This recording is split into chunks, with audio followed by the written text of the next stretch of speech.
السلام علیکم۔ آج ہم بات کریں گے اس اندیکھے نظام کی جو ہماری پوری ڈیجیٹل دنیا کو آپس میں جوڑتا ہے، یعنی کمپیوٹر نیٹ ورکس کی۔ تو آئیے ذرا آسان لفظوں میں سمجھتے ہیں کہ یہ سب کام کیسے کرتا ہے۔ سب سے پہلے آئیے ذرا ماضی میں چلتے ہیں۔ کبھی سوچا ہے کہ جب تیز رفتار انٹرنیٹ نہیں تھا تو لوگ بڑی بڑی فائلیں ایک دوسرے کو کیسے بھیجتے تھے؟ ذرا تصور کریں، آپ کے پاس 16 GB کی ایک بہت بڑی فائل ہے اور انٹرنیٹ موجود نہیں ہے۔ اب اسے کسی دوسرے کمپیوٹر تک کیسے پہنچایا جائے؟ یہی وہ مسئلہ تھا جس کی وجہ سے نیٹ ورکنگ کی ضرورت محسوس ہوئی، اور اس کا حل اتنا سیدھا نہیں تھا۔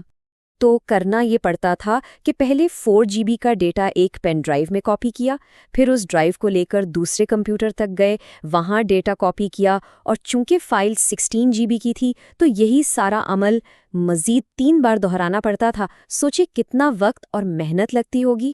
تو اس پرانے طریقے میں 3 بڑے مسئلے تھے۔ سب سے پہلا تو تھا وقت کا ضیاع، خاص طور پر اگر کمپیوٹر دوسرے شہر یا ملک میں ہو۔ دوسرا مسئلہ تھا لاگت کا، یعنی بڑی فائل کے لیے بڑا اور مہنگا سٹوریج خریدنا پڑتا تھا۔ اور سب سے اہم، سیکیورٹی۔ راستے میں ڈرائیو گم ہو سکتی تھی، خراب ہو سکتی تھی، یا کوئی بھی اسے چوری کر کے ڈیٹا دیکھ سکتا تھا۔ تو پھر ان تمام مسئلوں کا حل کیا نکلا؟ جواب ایک بہت ہی سادہ لیکن انقلابی خیال میں تھا۔ کیوں نہ تمام کمپیوٹرز کو تاروں کے ذریعے ہی آپس میں جوڑ دیا جائے؟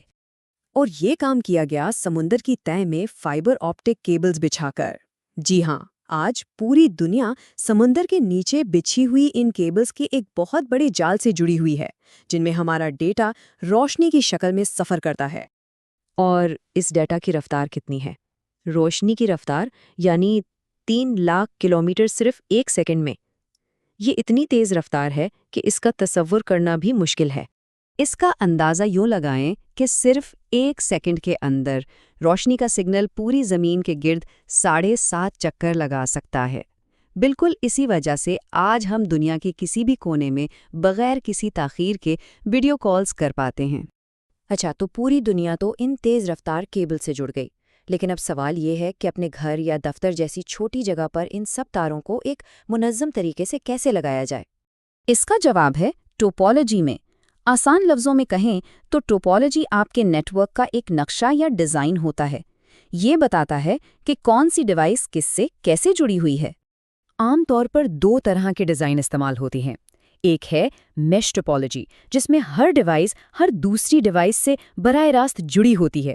یہ بہت قابل بھروسہ ہے، لیکن بے حد پیچیدہ اور مہنگی پڑتی ہے۔ دوسری ہے اسٹار ٹوپولوجی، جس میں تمام ڈیوائسز ایک مرکزی ڈیوائس جیسے کہ ایک سوئچ سے جڑی ہوتی ہیں۔ یہ بہت سادہ اور آسان ہے، لیکن اگر وہ مرکزی ڈیوائس خراب ہو جائے تو پورا نیٹ ورک بند ہو جاتا ہے۔ تو پھر انتخاب کیا ہے؟ زیادہ تر گھروں اور دفتروں میں اسٹار ٹوپولوجی کو ہی ترجیح دی جاتی ہے۔ کیوں؟ کیونکہ اس کی سادگی اور آسان انتظام اسے بہت عملی بناتا ہے۔ چلیں اب آخری کڑی جوڑتے ہیں۔ سب کچھ جڑ گیا، ڈیزائن بھی بن گیا، لیکن ایک کمپیوٹر سے بھیجا گیا ڈاٹا دوسرے کمپیوٹر تک پہنچتا کیسے ہے؟ اسے اپنا راستہ کیسے پتہ چلتا ہے؟ سب سے بنیادی ڈیوائس ہے ہب۔ ہب کو آپ ایک ایسے میل روم کلرک کی طرح سمجھیں جو ہر آنے والا خط اونچی آواز میں سب کو پڑھ کر سناتا ہے، چاہے وہ کسی کے بھی نام کا ہو۔ ظاہر ہے یہ طریقہ بہت غیر مؤثر اور غیر محفوظ ہے۔ اس کے بعد آتا ہے سوئچ۔ یہ ایک ذہین ڈائریکٹر کی طرح ہے۔ یہ ہر پیغام پر لکھا ہوا پتہ پڑتا ہے اور اسے خاموشی سے صرف اسی ڈیوائس تک پہنچاتا ہے جس کے لیے وہ بھیجا گیا ہے۔ یہ بہت زیادہ مؤثر اور محفوظ ہے۔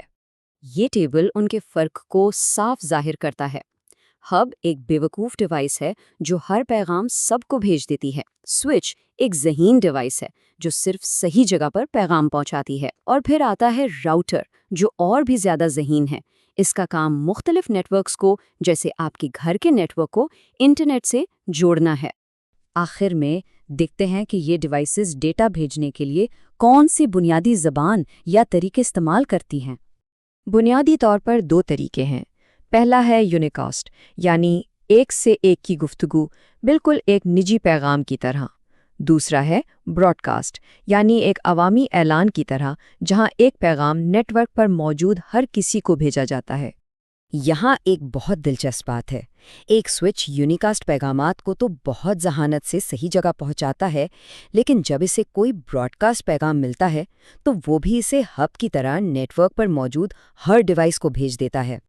اور یہ ہمیں اپنے آخری سوال پر لاتا ہے۔ اگر ایک سوئچ ہمارے گھر یا دفتر کے نیٹ ورک کو اتنی اچھی طرح سے چلا سکتا ہے، تو پھر ہمیں انٹرنیٹ کی بڑی دنیا سے جڑنے کے لیے ایک الگ ڈیوائس یعنی راؤٹر کی ضرورت کیوں پڑتی ہے؟ اس پر سوچیے گا، اس کا جواب ہم اگلی بار جانیں گے۔